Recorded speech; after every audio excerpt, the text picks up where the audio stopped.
The Chakhil-i-Ghoundi Stupa, also codenamed Stupa C1, is a small limestone stupa from the Chakhil-i-Ghoundi Monastery, at the archaeological site of Hadda in eastern Afghanistan.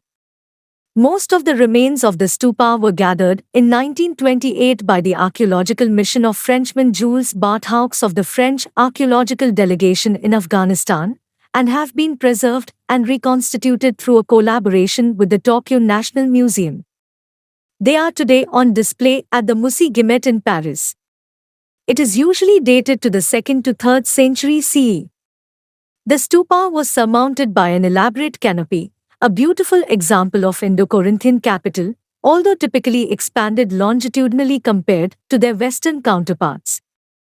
The central space of the capital must have accommodated a small statuette of a seated Buddha, as usually for these architectural elements in northwestern India.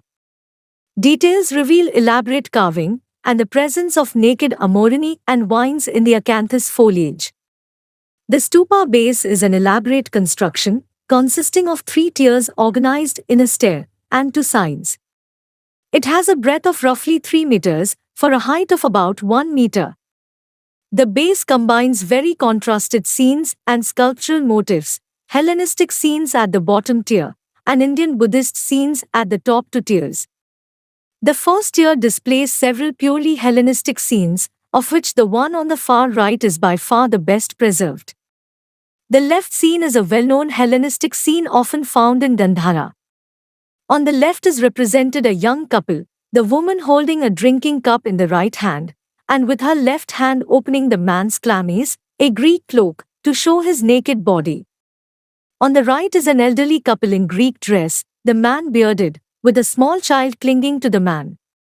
It is thought that this scene may symbolize the cycle of life, from childhood to adulthood and maturity.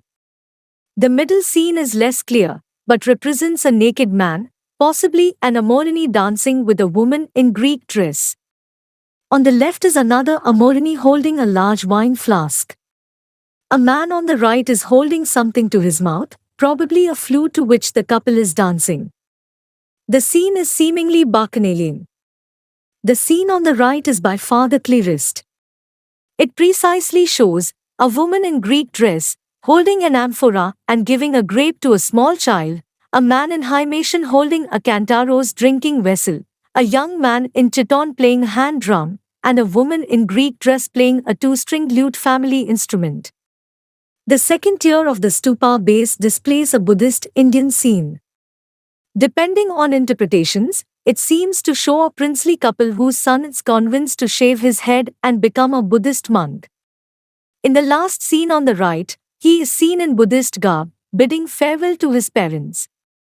Stylistically, it is most interesting that these Indian scenes were realized by the same artist, or at least the same atelier, and at the same time as the Hellenistic ones.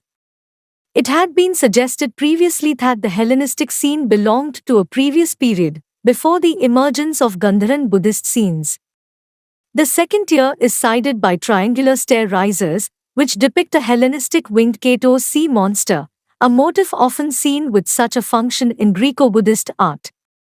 It is thought that the Katos symbolize the transition to the other world after death. Some of the bas reliefs are much better preserved and give a better picture of the original Kato's design. Only fragments of the third tier remain, but they also depict Indian palatial scenes similar to those of the second tier. A beautiful decorative garland with flowers is included at the bottom of these scenes. Various decorative elements have also been found in relation with the stupa. In particular, a Hellenistic cupids and garland design, a representation of the Buddha and Maitreya within decorated arches, a Buddhist narrative frieze, and a head of Garuda. The left part of the narrative frieze represents the Buddha in a conventional scene, which is the visit to the Brahman.